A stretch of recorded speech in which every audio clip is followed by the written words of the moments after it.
اور ان کو ابراہیم کے مہمانوں کا احوال سنا دو۔ جب وہ ابراہیم کے پاس آئے تو سلام کہا۔ انہوں نے کہا کہ ہمیں تو تم سے ڈر لگتا ہے۔ مہمانوں نے کہا کہ ڈریے نہیں، ہم آپ کو ایک دانشمند لڑکے کی خوشخبری دیتے ہیں۔ وہ بولے کہ جب مجھے بڑھاپے نے آ پکڑا تو تم خوشخبری دینے لگے، اب کاہے کی خوشخبری دیتے ہو؟ انہوں نے کہا کہ ہم آپ کو سچی خوشخبری دیتے ہیں، سو آپ مایوس نہ ہوں۔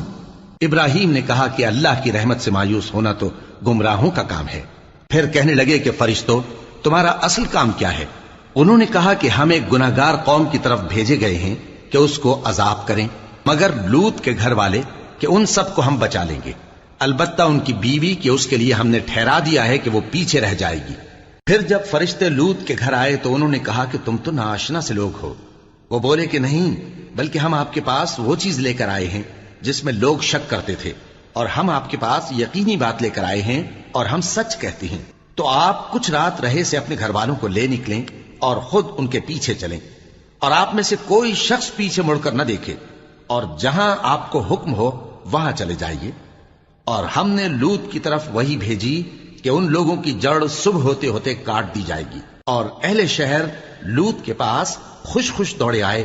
لوط نے کہا کہ یہ میرے مہمان ہیں، کہیں ان کے بارے میں مجھے رسوا نہ کرنا، اور اللہ سے ڈرو اور میری بے آبروئی نہ کرو۔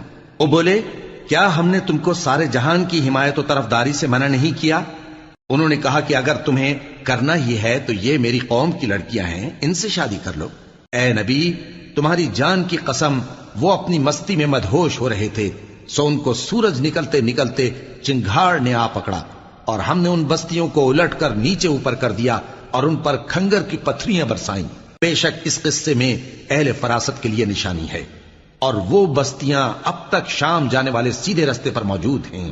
بے شک اس میں ایمان لانے والوں کے لیے نشانی ہے۔